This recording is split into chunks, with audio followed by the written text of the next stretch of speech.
Everybody, good morning. चाय के साथ शुरुआत करते हैं और अपनी फेवरेट अंकल चिप्स और मेरे टोस्ट हैं उनके साथ मैंने अपना नाश्ता किया और सुबह-सुबह अपने दिन की शुरुआत की।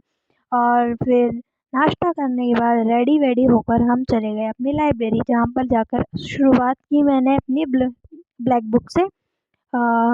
मैं अपने कुछ जो थे पहले तो मैंने आगे के याद करे। आज मैंने ऐसे किया था कि आगे के जो हैं बी अल्फ़ाबेट्स के जो वोकैब्स थी मैंने वो याद करी, और जो ए अल्फ़ाबेट्स जो मेरे हो चुके थे उसके मैंने रिवीज़न बाद में किया था, पहले याद करने के बाद में। हालाँकि पहले करना चाहिए रिवीज़न, फिर बाद में याद करना चाहिए, पर मैं आज ही मैंने ऐसा किया कि पहले याद कर लेता है। तो फिर मैंने याद किया, याद करने के बाद अच्छे से रिवीज़न भी किया बहुत अच्छे से, क्योंकि मेरे को वोकैब में थोड़ी बहुत प्रॉब्लम आती है, पर मैं अब कर लेती हूँ, खुद से याद करती हूँ, ना ही किसी लेक्चर वगैरह कुछ भी नहीं लेती, क्योंकि जितने लेक्चर्स लेते हो उतना माइंड ख़राब होता है। किसके लें, किसके नहीं लें और क्या नहीं करें, इससे बढ़िया बुक से पढ़ो, जितना हो सके बुक को याद करो। तो मैं जयदीप सर की बुक नहीं लाई अभी, मैं मतलब मेरे पास ब्लैक बुक है तो मैं वही पढ़ रही थी, और मेरी नहीं है ये, सच बताऊँ तो ये मेरी मतलब लाइब्रेरी की नॉर्मल फ्रेंड है, उससे ली थी मैंने, उसी से लेती हूँ मैं कुछ दिनों से। अब मैंने अपनी ऑर्डर कर दी है, वो आती होगी, आ जाएगी। शाम को मैंने मोमोज़ खाए जो मेरे फ़ेवरेट है। कंप्लीट करने के बाद एडवांस मैथ स्टार्ट कर दी थी आज से ही, तो मैंने उसको थोड़ा बहुत किया ज्योमेट्री को। फिर उसके बाद नाइट में मैंने आकर अपना मतलब शाम को रेस्ट वेस्ट करने के बाद अपनी जीके की तैयारी मतलब लेक्चर्स लिए, और जीके के मेरे लेक्चर्स आज सारे हो चुके थे, सारे कंप्लीट हो चुके थे। सारे ही कर लिए थे कल रात को मैंने सारे बैठकर 12-1 बजे तक, और फिर मैंने अपनी ऐसे ही लेक्चर किए। अभी तो मैथ भी मैंने अभी तो मैं सोच रही हूँ कि अपना शेड्यूल चेंज करूँ। अभी ऐसा कुछ नहीं है कि मैं अर्थमेटिक और एडवांस दोनों को साथ लेकर चलूँ, और क्योंकि मुझे जल्दी कवर करना है अपना सिलेबस। और फिर इंग्लिश का मैंने आज कोई क्लास नहीं ली, कोई भी लेक्चर नहीं लिया इंग्लिश का।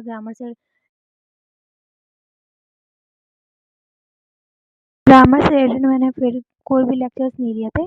तो मैं थोड़ा है कि मेरे को जल्दी-जल्दी सिलेबस पूरा करना है, क्योंकि सबको ये होता है कि सिलेबस पूरा करना ही है। क्योंकि मेरे फिर एग्ज़ाम्स भी हैं, आप जानते हो जून में सीजीएल का एग्ज़ाम है, और मतलब सीएचएसएल भी दूँगी मैं, सीजीएल भी दूँगी, और हो सका तो एमटीएस भी दूँगी तो मैं सारे ही।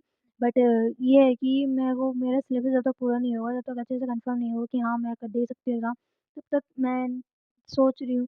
और मैंने थोड़ा बहुत पहले ही पढ़ा हुआ है, बट मेरे को प्रॉपरली अब से पढ़ना है, तो मेरे को मैथ करनी है, और रीज़निंग को भी अब टाइम देना होगा, क्योंकि रीज़निंग मेरी अब थोड़ी स्लो हो गई है। तो अभी रीज़निंग मैं फुल में फुल मार्क्स ला सकती हूँ, तो उसको पूरा टाइम देना ज़रूर, मतलब वो होता ही है कि उसको थोड़ा टाइम देना चाहिए ही चाहिए। ज़्यादा टाइम देने की कोशिश करूँगी अब से मैं रीज़निंग को, बाकी सब्जेक्ट से भी ज़्यादा। और मैथ भी को भी दूँगी, मैथ को तो बहुत ही ज़्यादा देना है, क्योंकि मेन तो वही है मेरा। और जो इंग्लिश है, इंग्लिश में मेरे को बहुत अच्छे से समझ आ रहा है, जयदीप सर से बहुत अच्छे से समझ आता है। बट फिर भी कभी-कभी थोड़ा-सा हो जाता है कि नहीं आ रहा समझ, बट वो मेरे ऊपर होता है, ना कि उनके ऊपर कोई गलती होती है, कि मुझे समझ नहीं आ रहा है तो उनकी क्या गलती। वो तो अच्छे से समझाते हैं, क्योंकि उनमें कोई खोट होता है तो पहले ही टॉपिक में मुझे समझ में नहीं आते। बट अब मुझे आ रहे हैं, नाउन हो गया मेरा, प्रोनाउन भी हो चुका है, डिटरमिनर्स मेरे स्टार्ट हो चुके हैं। डिटरमिनर्स मेरे स्टार्ट हो चुके हैं, अब वो मैं चालू कर दूँगी, कल से मेरी डिटरमिनर्स हो जाएँगे। तो वो आपको कल के व्लॉग में देखने को मिलेंगे। और सॉरी टू से कि मैं इतने दिन से व्लॉग नहीं डाल रही थी। मेरे फ़ोन में नेट खत्म हो गया था, मैंने पहले ही बताया था। तो अपन इतना हाई-फाई नहीं है कि वाई-फाई लगाएँ इसलिए मैंने सोचा कि कोई बात नहीं, डिले कर देंगे। लाइब्रेरी में कर नहीं सकती थी मैं, इसीलिए। तो आपको ये व्लॉग कैसा लगा ज़रूर बताइएगा, लाइक कीजिएगा, कमेंट कीजिएगा, शेयर कीजिएगा। Bye bye.